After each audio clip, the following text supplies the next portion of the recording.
This film is such a beautiful meditation on art and artists, and sort of how, through cinema in this specific case, we're sort of able to examine things, sort of deal with our own history and trauma. And I'm curious to know a little bit about how you and Eskil write together. What sort of inspires you to draw things potentially from your own life that might inform your characters? I think I'm like a third generation filmmaker in a very small country of Norway. So my grandfather was a filmmaker, and he made a couple of films, but there was no infrastructure in his life to really have a career. And my parents were also in movies somehow, but my mom's, and it was hard to be a female director in her generation, and she started working in the news as a journalist. So I don't know, I come out of this process in my life of seeing a lot of people grapple with what it is to try to have a professional life in the arts or in movies. And the gratitude I feel that I'm allowed now, this is my 6th film. And I actually, when I did my first film in Norway, 80% of people only did one film. It's like to make a second was so rare. So I had to often ask myself, like, why do we do this? And I talked to Eskil about that a lot when he's my co-writer on all the 6 features that we've done together.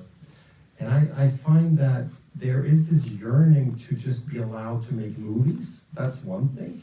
But then how do we use that to express something we can't express otherwise, I guess, right? That sounds a little bit pretentious, but no, that's it, isn't it? It's like a different language. It's a different way of communicating.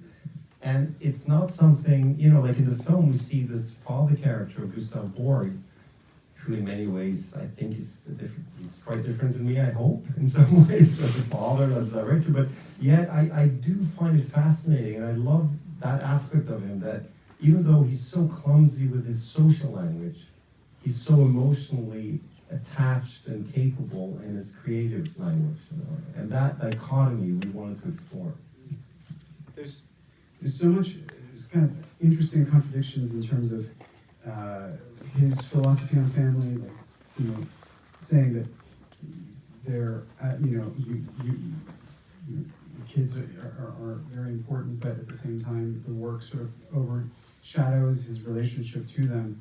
And I'm curious if given that you come from such an artist's family, whether or not those dynamics have sort of been played out in your own family, that provided some inspiration. I mean, yes and no. I think I was on film sets as a kid. My dad was a sound recordist and sound designer, and I learned that, first of all, it's one of the places in the world where grown-ups really play and they enjoy themselves. And as a kid, you're like, wow, adult life maybe isn't so terrible after all. Who wants to grow up?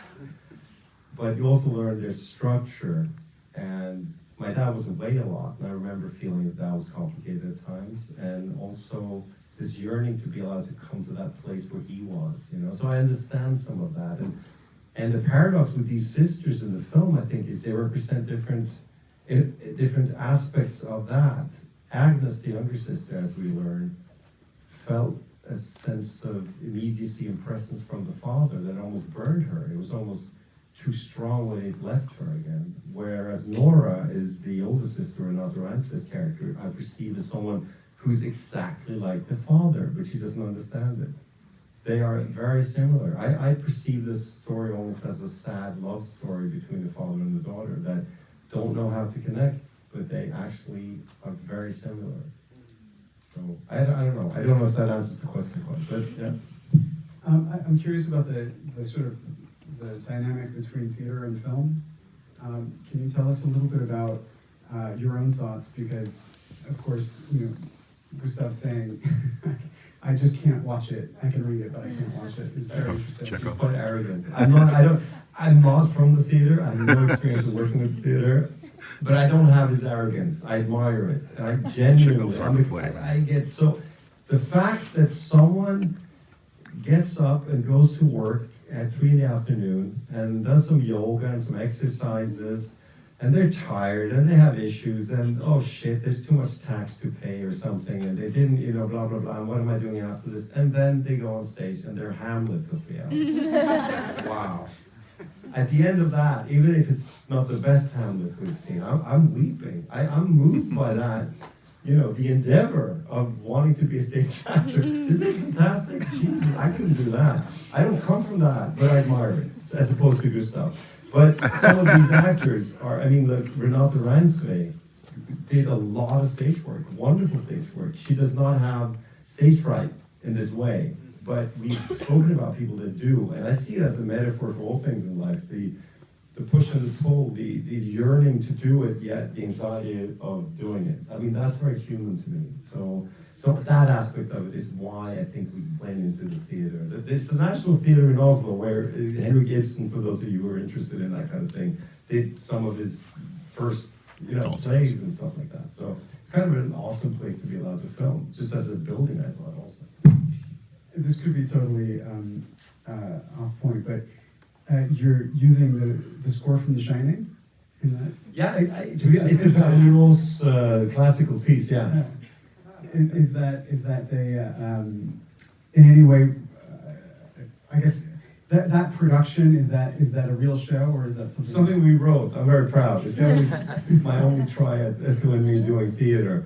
So we just had to. You know how it is for those of you who write. You got to create the tip of an iceberg with characters and situations, huh? So you got to know what's underneath. So we actually had to sit down and create movies for Gustav Borg's stage plays. This one particularly, everyone asked me about The Shining, and I'm a big Kubrick fan. I'm so ashamed I didn't even think of that reference. The fact is, we based that stage play on Anne Pedersdottir, a woman who was the last woman in the late 1700s to be burned as a witch in Scandinavian countries. So we thought, let's make a couple of scenes from a story about witch burning. It's set in a modern kind of German tradition of modern theater, and then of course Berlioz, the Witch's Sabbath is that piece of music. That's what it is. Yeah. And it also, I think, when it gets turned on and turned off, it's a little bit comedic. Like the kind of pumping music sound of it. So anyway, it's because of that. It's nothing about Kubrick. I would watch it. Tell us a little bit about working with Renate again. Here, obviously, for very personal reasons, there is a role written for her character. Sure. Yeah. Do you ever write for specific actors? I do. Yeah. Oslo, August 31st was written for Anders Danielsen Lee. Worst Person was written for Renate. This was written for her. Stellan as well. When we started writing, it was like, all right, this guy is going to be a real asshole. We need a really sweet guy, like a warm person, to make him human. And Stellan is the opposite. He's really wonderful and warm and smart and generous. But he also likes playing mean guys, as I'm sure you've seen. Right? At the time when I was thinking about it, I was watching Dune, floating around as Harkonnen. I was like, yeah, you do good stuff. Let's get the lead from Breaking the Waves. I mean, it's exactly. He's a wonderful actor, really. And I think in my neck of the woods, he's one of the greatest of all time. And I think in America is what people have discovered, what range he's got, and what. I think he's done between 100 and 150 movies, worked with some of the greatest directors in the world. So to try really to offer him a real dramatic role again, like he used to when he was younger. Not that that's more important than genre movies, but it was just interesting to see him play this character at this age, I thought, and he gave it his all, and I'm very grateful for that. Is there also, I mean, there's a bit of a commentary on the sort of end of career, right? And not just with him, but also the cinematographer. And, Peter. And then the film is called Sentimental Value, which is something that we associate with sort of later in life. You sort of think back on these things, sure. Regrets you might have, relationships you want to salvage. Can you talk a little bit about that theme in the film? Sure, yeah, it's a sort of reconciliation. I don't know, a friend of mine said, this is your midlife crisis movie, man. Like, I'm in the midlife, my parents are still alive, I have kids, I'm seeing how quick time flies, and if you want to say something to your parents, you better say it, and on the other hand, I didn't want to make a film where there was just the conversation at the end, where you tell your parents something and it's all resolved, because I don't feel that that's what life is like, unfortunately. but I wanted to make something about trying to achieve some sense of a bigger acceptance between these people. And I think that's what the film is about. So, yeah. When you write characters with actors in mind, is there a certain collaboration before the script is finished, or are there certain things that... There is. What we do is an important question. Thanks for asking that. Because I'm saying it because I'm sure like the future geniuses of cinema are here, and I just want to encourage that you let the actors take part, and don't abide to the dichotomy of writing in control or free improvisation. No. What about you write something and you push it pretty far, and then you bring the actors in, you have some rehearsal time. That's what I do. And you're letting them contribute, and you listen, and you observe, and you don't need to rush anything. They'll find their way, and you encourage them, and you get them to share something so that you can understand what their connection to the material is. And I film it all. And I meet them not every day. We don't do roundtable reads where they have to like perform for each other in a fake way. We talk, and then we try the scenes on the floor, 2 and 2. And then maybe slowly build 3. And like don't get them all together immediately. Slowly build relationships. Maybe Inga and Renata, who plays the sister, needs a different vibe. We listen to some music, we talk, they share about they both have sisters, and they can talk about that. And then the day when Renata and Stella meets, or those days, are quite different. Because they're good actors. So they get into this like half-aggressive comedic banter with each other, and you encourage that. Okay, they got to be like that. So you also observe that. Then we film it, we rewrite the script. That's the point. And we let thank God they're good. Half the dialogue in that scene we don't need. Or you know what? They did a little improvisational exercise. Let's write some of that out. Because on the day I can fit another page in.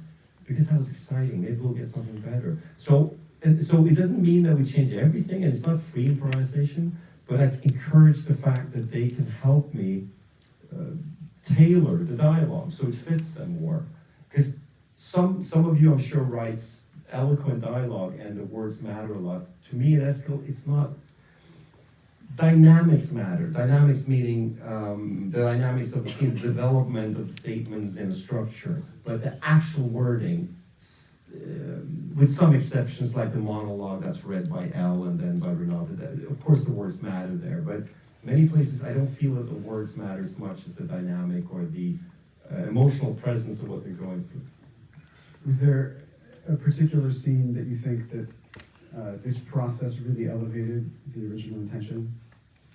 Yeah, I've told this story a couple of times, at least in Norway. Something marvelous happened. So, towards the end of the film, Agnes, the younger sister, comes with a screenplay to Renata, who's in a terrible state of depression, and she reads it.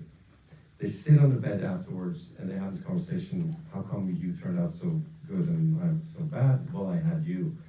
And they're sitting looking at each other, and Renata's lying on the bed, and I always sit next to the camera, right? And I have a handheld monitor so I can feel the transference of what's really happening, because that's what the camera sees. In the back of the monitor, I can't see that. And I feel that Inga sitting on the floor is so emotional, and the text is kind of ended, the scene is over, and I say to her, get into the bed and hug her. Just like, I usually don't talk to the actors during the shoot, but once in a while during a shot. And she gets in bed, Casper took some DP's handheld and he moves back, gets a 2-shot. Inga hugs her sister, and we're off script. And she just says, I love you. And Renata says, me too, I love you too, as her character would. That little distance, but then now I need to say this, because it matters. That is all improvised. It's all there as a continuation of the structure of the scene. But I wouldn't have dared write. And then she gets in bed and says, I love you. I wouldn't know how. In the writing room, I don't have that confidence. I feel it would be cheesy. But I actually love it when they did it in the film, So I think that being there and then, as a director, there and thenness is all that matters. And so many, haven't you felt this if you're directors? You're there on set and you're like, either I deal with this now, or I'm going to be ashamed of this. The structure that we thought and all you got to be the idiot, and say, everyone. So here I go again, being the stupid person as always. And like, just be a clown, fuck it, it doesn't matter. You're only trying to save your movie, right? So that's more important. And then you change something, and you're attentive, and you talk to your first AD who's so important, and you're, oh, okay, we'll lose those 2 shots, but I get this now, and then we can redo the, and you negotiate live. And you fight, and you get it, and you're allowed to go half an hour over, and you got it, and you're in the edit, and you're like, yes, I'm so glad I fought for it. Oh, yeah. Without that fight, this scene would have ended up on the floor or something, you know? And on the best days, you get that kind of, I love you know, which is not about the battle. It's more like opening up the possibility that they will surprise you. They will go off the tracks and find something that you didn't expect. And I call that jazz takes. After Anders Danielsen Lee, who I worked with a lot, and he also plays a role in this one.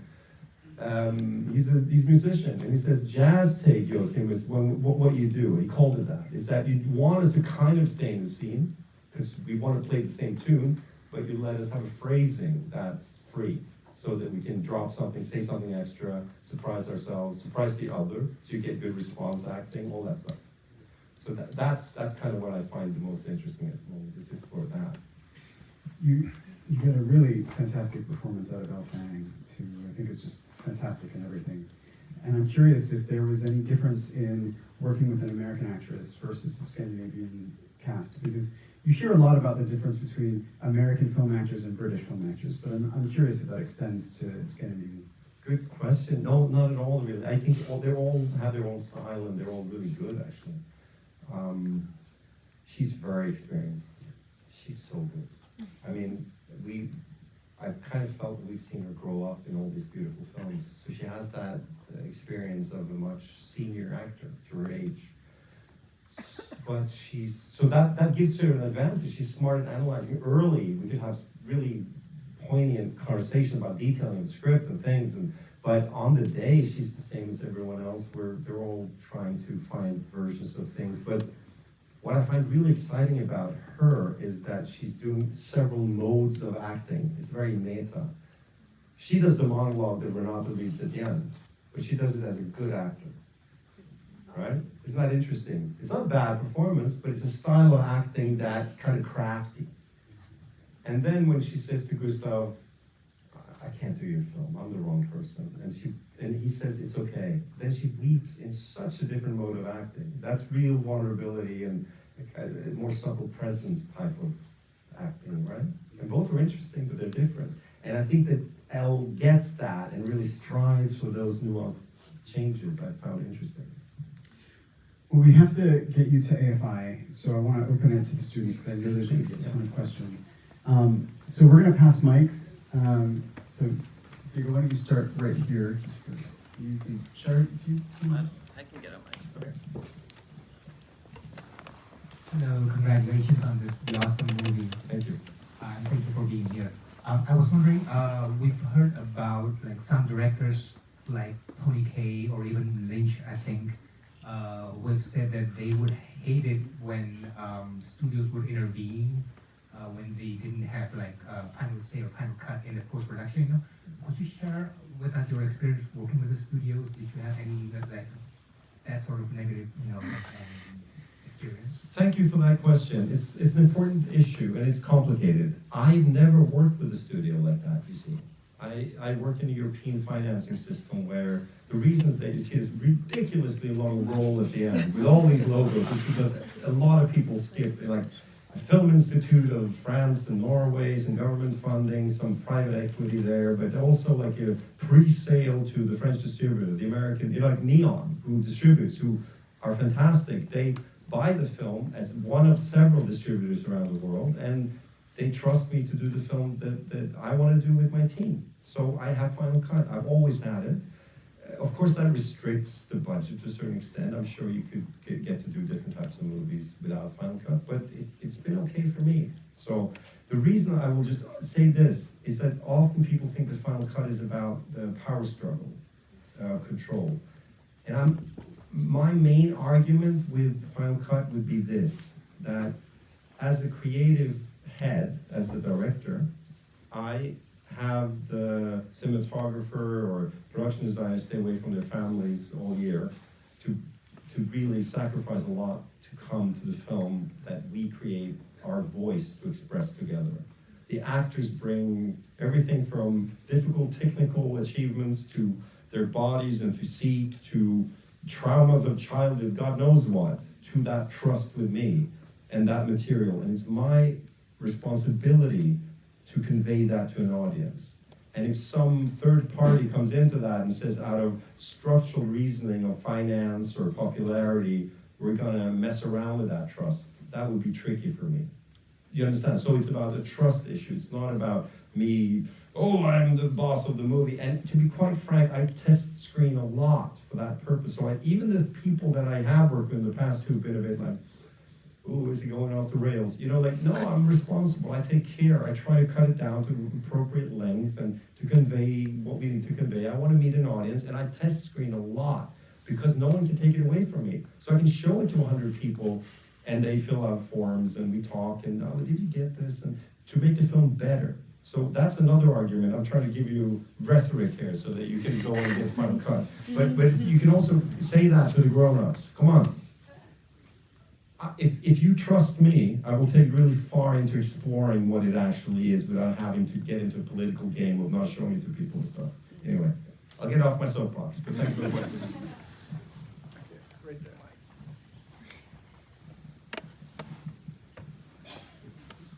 First of all, thank you so much for coming. I think I kind of watched all of your Q&As on YouTube, so it's I'm really good to repeating see myself.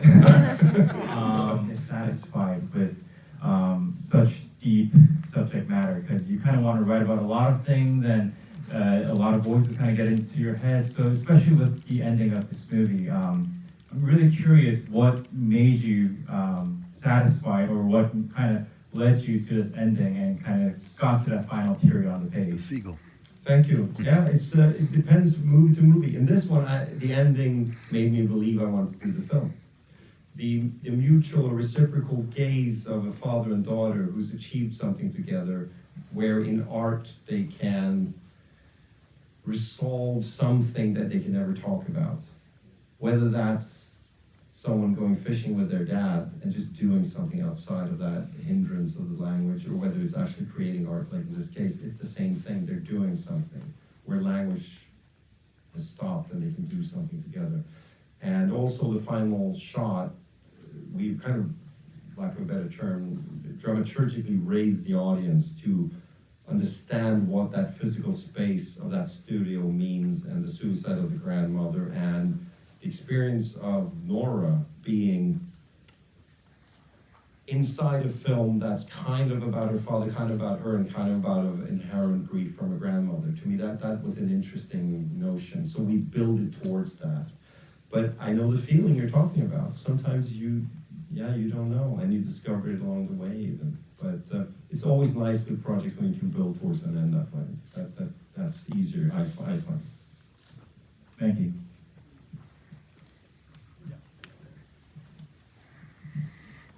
Thank you again for coming. One thing that I love, among many things, about your films are the music choices and the moments that you kind of attach to specific moments that are set to, from Christopher Cross to, with Lavi Sifrain. It's beautiful to see. And I just wanted to understand how your process was adding music, if it's a script thing or you're watching something and you think a song would fit well. Yeah, thank you for that. I think it's many things. We write with music. I'm a music geek. I love music. I listen to it. I collect records. I DJ. I've thrown out of a punk band because I couldn't play drums. I mean, I love music, and I'm not a musician. So, but I growing up watching Martin Scorsese, Johnny Boy going into the bar in Mean Streets with Jumping Jack Flash, like cinema that really knows how to create musicality in the shots and play it up against music. I always admired. If you look at Goodfellas, it's just one long music piece, and Paul Thomas Anderson's movies is built around that. And there's an interesting correlation between directors who are good at putting music into their films and how personal the mise-en-scène seems of movement. So I come out of a tradition of making skate films when I was a kid and holding a camera and skating alongside friends and putting on hip hop or punk music that I liked and just realizing the actualization of it, not the intellectualization of analyzing, but just like that moves with this, and that became a form that I enjoyed, and I want to see it again. And my friend wanted to see it again, and wow, that felt good. On a very basic level, I still approach music like that. So in the edit, you gotta, some stuff sticks and other doesn't, and I keep trying stuff. And we have wonderful music supervisors on the films that, Joachim, you're asking me to clear 60 songs now. Can we like try to use one of them? Yeah, we're using 3 of them, but let's have another 40. Yeah, like, I try a lot. Yes, right over there. Yeah. Hi, thank you so much for making this movie. I was really truly touched by it. One of my favorite parts of it was the amount of history in the house and this aspect of like ancestry and generational trauma. And I was wondering if you wanted, if you were able to like speak to that and like how you kind of, you know, pieced it all together, this family history. Thank you so much. I am very, again, I'm older now than when I made my first film. You know, I'm at a stage in my life when I'm very interested in those things. How come I feel inherent grief from my grandfather's experience during the Second World War, even though he passed away when I was a child? I know it affected us somehow. I know that those stories and those wounds live in me, and I can't explain why. We are also affected by history in strange, unexpected ways. And as I grow older, those things matter more to me. And I thought that, I talked to Eskil a lot about this, that this house, by having that concept of the house, right? We could have kind of a character or a witness of the 20th century and the family story through that. Sometimes I find that the best ideas are quite simple and childish. The house experience the people. How would that look? That gives us a clue and a thematic way into something. And since the story is about reconciliation and what we just spoke about earlier, how little time we have together, hey, that framework of the house represents time then suddenly as well. So I think that one thing is you got to set up characters and you got to set up some sense of plot, of course, but also thematically. The first part of your story should display things to think about. That's what I mean about themes. Stuff to think about that you keep developing throughout your narrative. To me, that's very important. And one of those notions is then the psychological personal connection to time. And that sounds very abstract and philosophical, but if you can get it specified through something like the house or some images and of course character, then that's satisfying to me. We have time for one more.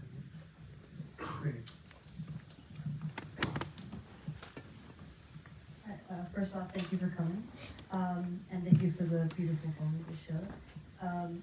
I see so many things that are sort of afraid of going into the earnest or genuine moments because they're afraid of being cheesy. Such as the scene that you mentioned. What made you kind of let go of that idea of being cheesy and embrace what sort of was happening? Thank you. I think experience and time in making movies, that I was at that point now when I wanted to see if I could have more colors and unfilteredness. And there's something interesting. I don't know if any of you have experience from therapy, but you feel it also in close conversations that we always say, oh, I know it's banal, but I still say that, you know, but actually that's us yearning to speak clearly about something. And clarity is complicated. Clarity at its best in art, and I'm not saying I achieve this, but this is what I'm aiming for. Clarity or lucidity is something really hard to achieve with simple means. And the core of what I'm really interested in this one is human interaction on an intimate level. How far into that can I go? So, all art needs contrast, right? You need dynamics. Like in mise en scène, you need intimacy and objectivity. You need to go between. If it's only one thing, it kind of breaks and doesn't work. So in this one, to create a structure narratively where we have this episodic, almost chaptery first half, and then it comes into a more musical flow, where we just really go into the intimate. Maybe some people will find it cheesy, and I have to live with that. But I believe we found a form where I can live with it taste-wise. At the end of the day, we judge our own taste, right? We do what we find is the cool sound, and you play that record for your friend, and they just don't get it. But the other friend starts weeping. You don't know. So you got to find that compass of trust in your taste. I think that's my best answer. But no, I'm really out on a limb with this one a bit. And I met some naysayers. That's life, you know. And I try not to sell out. I try to stay true to my project of making human stories that I believe are true. But for some people it won't work, and for some it will, and that's life, you know. So I guess what I'm also trying to say, since we're talking in a collegial fashion, and you guys are making films, many of you as well, is that to find that clarity of what you want to talk about.